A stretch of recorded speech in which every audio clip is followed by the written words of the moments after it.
Hello, YouTube, and welcome to episode 2 of season 2 of Tomorrow's Talk Today. I'm your host, Akila Williams, and I'm here, and today I'm joined with panelists Ella Van Luvender, Juliet Green, and Andrew Lindsay. On today's episode, we'll be discussing AI slop and its rise in popularity, deepfakes, and finally the pros and cons of said technology, including Sora 2.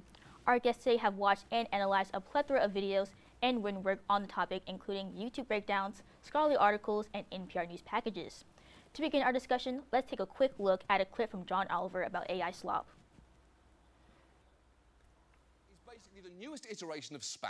As the CEO of one AI content detection platform put it, not all AI content is spam, but right now, all spam is AI content. And it's becoming a problem on multiple levels. For a start, websites that were previously useful are now becoming much less so, as this woman makes clear. Pinterest is becoming unusable, and I just need to talk about it. This is me just searching garden, and almost everything is AI generated. Like, what is that cat?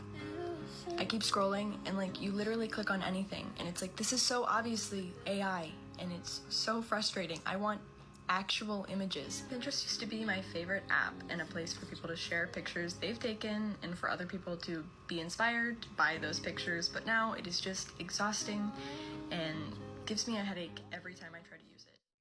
Well, as you can see from that clip, AI slop is everywhere. Ella, let's start with you. Have you seen AI slop, and has it ruined any social media platforms for you? I've pretty much seen it everywhere. TikTok especially. I'm always on TikTok, so chances are very high. I will say it's died down a lot since the Sora app at least came out. I feel like when it first came out, it was like every single video on my For You page.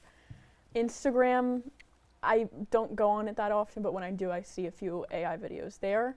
And then Pinterest, obviously, I see it sometimes, but I don't really go on other social medias as much. Like, I know Facebook it's on because my mom will send me them, and I'm just like, I didn't know that AI is on Facebook now.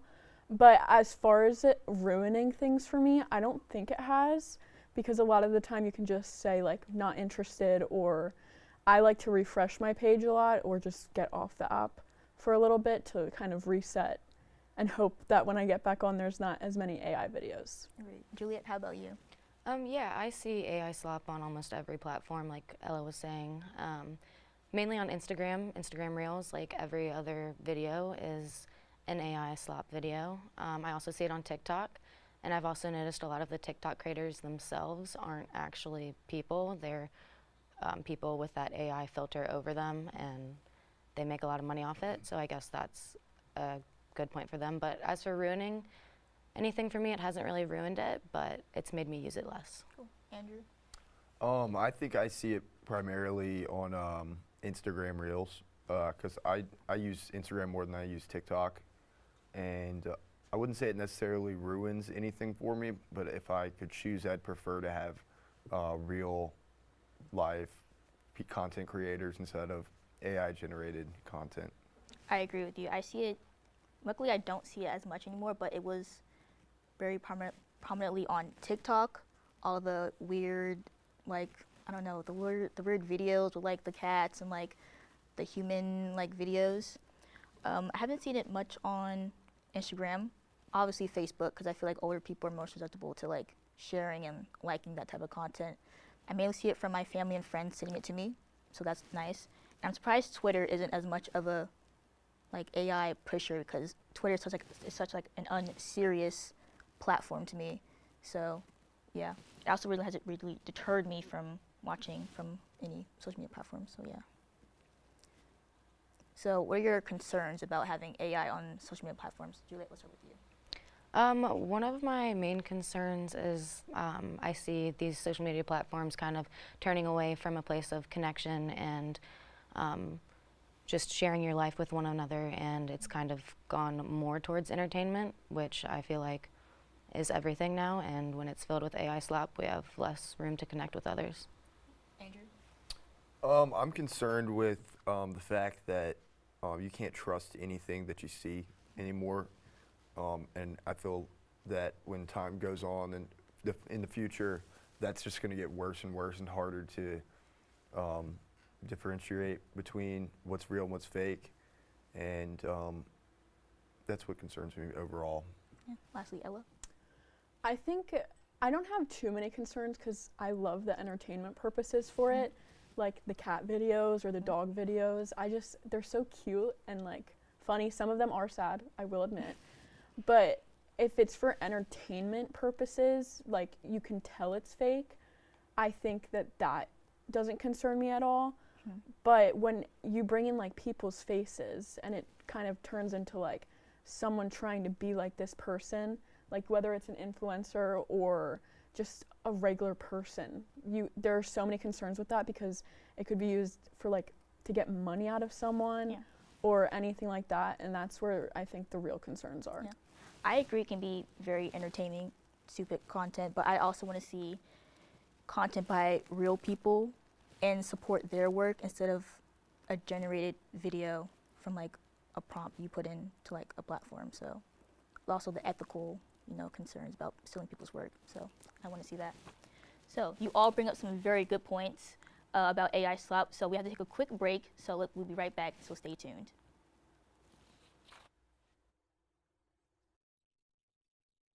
One of the youngest and one of the largest in the Coco College of Arts and Sciences here at Longwood University. We have 2 concentrations, one in digital media and public relations, and students get hands-on skill in those classes. We're going to teach you all kinds of things on the digital media side. You're going to get editing, videography, storytelling work, and on the PR side, hands-on as well, doing client-based work and learning a lot about corporate communication. And of course, our alumni run out in the world and do all kinds of stuff with that degree. Welcome back. Next, we're going to be focusing on deepfakes. We have a clip from Fox Channel 4 in DC about deepfakes. Let's take a look at that video now. The video you sent, you look amazing. It was a deep fake, the work of a scammer, someone who had taken a real video Amanda had posted on Instagram. Hello, everyone. Oh my gosh. And then used artificial intelligence to create a fake video in hopes of catfishing someone. For someone to go out of their way and make a deep fake of me is just like, what? I knew deep fakes were a thing. I just never thought I'd be a victim of one. Amanda went to grad school in DC and interned here at News 4, then went on to work in TV news in California. Her friends informed her a few weeks ago someone had made a Facebook page posing as her, using her real Instagram pictures. The scammer then messaged a viewer named John Pulido. John says for several weeks he thought he was talking to the real Amanda. Technology is now good enough that even minor celebrities are being impersonated. Let's take it over to Juliet. Have you come across any deep fakes, and what was your reaction to this? Yeah, I've came across deep fakes. I think that they're terrifying. I think that they pose a huge safety concern to not only adults but the younger generation. If you think about like just how many photos are posted on parents' Facebooks, and those photos are accessed by whoever, and whoever can use deep fakes, so it poses a huge safety risk. I don't know if any of you guys have seen this, but there's like this new trend where scammers are impersonating family and family members' voices and like asking for like ransom money to like get their family member back. So how would you feel if like your family or friends were like in this situation and posing as you? Andrew, how would you feel? I don't know exactly, but I know that you can't trust anything like that at this point, which is makes it very difficult, especially when you bring up the point about the family member, because everyone's going to want to help their family member, and that's the goal. But when you don't know if who you're talking to is your family member or not, then it really creates an issue. I think that I would try and ask like the most detailed questions I could to this fake AI person. And if I couldn't figure that out, I don't know exactly what I would do. Yeah. We're in such a polarizing world where misinformation can be spread, especially from impressionable younger and older people. So Ella, how do you think this will affect politics? So I think it's actually going to affect it in a very bad way. I did do a project last year actually on misinformation, and a lot of people like to I know it's Photoshop, but it's kind of like deep fakes. People like political figures into pictures with like Diddy, I guess, like bad people. And it did affect people in like the running of politics, because some people thought it was real and completely changed their minds on how they think about it and that person and don't trust them. And other than that, there's just so many videos where it's like you think that they're actually saying something terrible when in reality they never said it. And it can have a really big impact in politics alone. I haven't really came across any deep fakes, but I do see the videos of, like, as you said earlier, the real people, and that's where it gets really weird, because you can just, like, it can affect people's, you know, livelihood, making them say something they haven't really said, and it affects, like, how people view them when they aren't really that type of person at all. So what about, like, the legality of it? I know people use deep fakes and, like, court evidence, creating fake evidence, so how do you think that will affect that, Juliet? I think it could totally ruin someone's life. You have a deep fake of you doing something you couldn't imagine doing and you'd never do, and you have the evidence sitting in front of you in court, and I mean, there it is. What do you believe at this point? And that could go for doing anything, robbing a bank, you know, murder, serious stuff. Andrew? I agree with Juliet. I think it really can ruin people's lives because you can't tell what's real and what's not anymore when it comes to stuff like that. And if that comes into the courtroom, then it's going to be very hard to tell what's real and what's not. Should this type of technology be banned, or should we, like, find a way to embrace it in a better positive light, because people can turn it into, like, a very deep, dark, you know, thing? I think there definitely needs to be parameters around things. Like Sora, for example, they had the opt-out button at first, so all these celebrities could have deepfakes of them, like, out there, and then they changed it to opt-in. So now no one has it. You actually have to press the opt-in button. So I think that's, like, a good parameter to have, but other than that, you can make deepfakes many other ways, and it takes longer, but the ones that take longer seem more reliable for getting people to believe it. And I just think it kind of reminds me of, like, identity theft in a way, because, like, you're trying to literally impersonate someone to get whatever you want, or to, if it's like politics, you want them to lose the race or anything like that. Like, I don't know if it should be illegal, but there should definitely be, like, certain parameters or laws set up to keep people safe. Yeah, I agree. I read that they're trying to have, like, the AI, like, a watermark where people can see that it's not real, but you can also edit the watermark out. So, like, what's kind of the point? Yeah. Or, like, having not such in-depth videos to, like, do those type of things. So I feel like it's very wishy-washy, and I feel like I guess over time they're going to try and bring in more, you know, things to control it. So I think we can all agree that there's a lot to consider here, but don't tune out just yet. We'll be right back to discuss the pros and cons of AI on Tomorrow's Talk Today.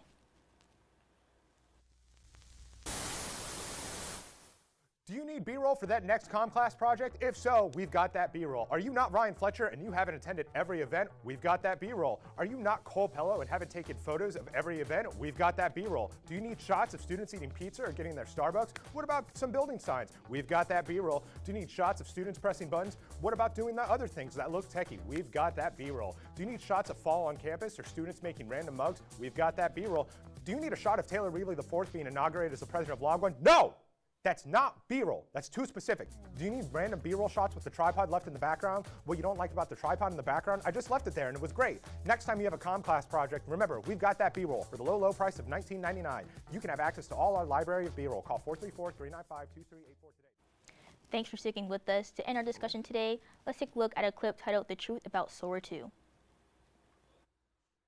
But now that some of the hype has died down, I've been wondering, how is Sora 2 really doing? What has the industry response been? And will the Sora 2 app see widespread adoption and continued use? Let me tell you what I see. But first, what is Sora? It's both a new AI model and a new social media app. The new AI model is like the evolution of Sora. It can generate realistic and animated videos with audio now. So sound effects, music, talking, things like that. Crown heavy, but the bars make the street talk. And it's really good at generating real people. You can quickly train yourself into the model through a 30-second process that scans your face and has you say 3 numbers, and that's it. You're trained in and can generate videos of yourself doing or saying anything. Look at this mess. I'm covered. Mud therapy, baby. And the model's a pretty big leap in realism, and it has already fooled tons of people on the internet into thinking they're actually real videos. Then there's the social media app side of Sora, and it's basically a TikTok-like feed of AI-generated videos. So we all have seen AI slop on our timelines, but have any of you ever used Sora AI or any other AI tool to generate any videos? Andrew? I've never used Sora personally. I've seen a lot of Sora generated videos on other apps. I think that it's difficult. I think before you had to get a like an invitation code to get onto Sora. I don't know if that's the same anymore, but I haven't generated anything on Sora, but I have used like ChatGPT to make like little pictures, edit, or little images, but not videos. Juliet? I have also never personally used Sora. I obviously have seen entertainment from it.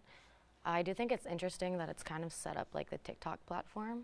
So there's like direct messaging and likes and stuff like that. And I think that is because they use the information, like what you type in, what you create, to feed that AI model, and basically like that's why it's free right now. Ella? I actually did use it just once, and I know it's really bad for the environment, so I am sorry, but I used it to try to create this like fake wedding of two characters from a TV show, and it did terrible, like so bad. And I used it last semester, so clearly it's not this great, reliable, very accurate thing. And I did have to get an invitation code, or a reference code, I think it's called. But I didn't really scroll in the app that much. I kind of just tried to make the video, and I did put a lot of words into like the what do you want to generate part, and it just didn't do a good job. I also tried to put the real faces of the people in, and it came up with like an error saying, oh, we can't add real faces. So I was like, oh, these are my close friends. Like I tried to lie a little, and it still didn't work. It was very inaccurate. So I don't like it overall, I feel like. Yeah. Me personally, I've never used it, but I have, with you, Andrew, I've used it to create, I use ChatGPT to create like an images or edit an image. But let's talk about the environmental factors. Obviously, it wastes water, ruins the environment. But is ruining the environment is creating these videos worth ruining the environment over, basically, for entertainment? Juliet? I'd say it's definitely not worth it. I think it also takes away human creativity and creative labor. I mean, we have these artists and musicians and writers, and basically their work teaches ChatGPT how to do it itself, and then those people get no credit. And then with the environment, I know it costs like $5 to make one of the Sora videos, and I know it doesn't take that much to like use ChatGPT, like that much water, but I know for the videos it does take a lot, and I think that we're gonna have to figure out something along with that. Ella? I think the environmental impact is definitely not worth it, because again, you're getting a little bit of entertainment for something that's really affecting the environment. And not just that, but you can get the entertainment somewhere else by real people, like you were saying earlier. There's a lot of different options. You could watch a movie, like anything, but people are choosing to watch or create these AI videos, basically. And I do know that some people have been making money off of them, even though it costs money, and Sora AI isn't getting any money. They're not earning any revenue. So I just think it's definitely not worth it, and I think people are being selfish in a way when they're using it. Not so much when they're consuming it, because there's like no way to avoid it. But when they're actually generating the videos, it has a really big impact, and I don't think that it should be around for much longer, honestly. To be a little optimistic, besides entertainment purposes, do you guys see a benefit of using generative AI besides Sora AI in the world? I think the only benefit is entertainment, like for the people watching it. Maybe the people generating it also, but overall, I don't think there's any more like benefits or anything. I think there's a lot of consequences, but benefits, I would say entertainment is the only one. I've seen it. I've read that it can be used to like create training videos for like healthcare, education, to make it have like a real life picture for students to have like an historical context of like past events, or like in real estate to create touring videos. But besides that, I don't know really the benefits besides, you know, the benefits. So we're gonna do like a 10-second fast answer round. So in 5 years, where do you see AI? Ella. I think it will still be here, just not in the way that we think. Juliet. I think it will be much bigger than it is now, and a lot more innovations. Andrew. I think that it'll be implemented into way more aspects of our lives than it is now, in a lot of different ways. Cool. I agree with all of you. Well, I'd like to thank all of you for joining me. This has been quite the discussion, but that's all the time we have for today. I'd like to thank the panelists for their opinions and everyone behind the scenes for making this program possible. Be sure to subscribe to Longwood Comm Studies on YouTube to get notifications when the next episode is streaming. I'm your host, Akila, and I'll see you next time. Thank you for watching Tomorrow's Talk Today.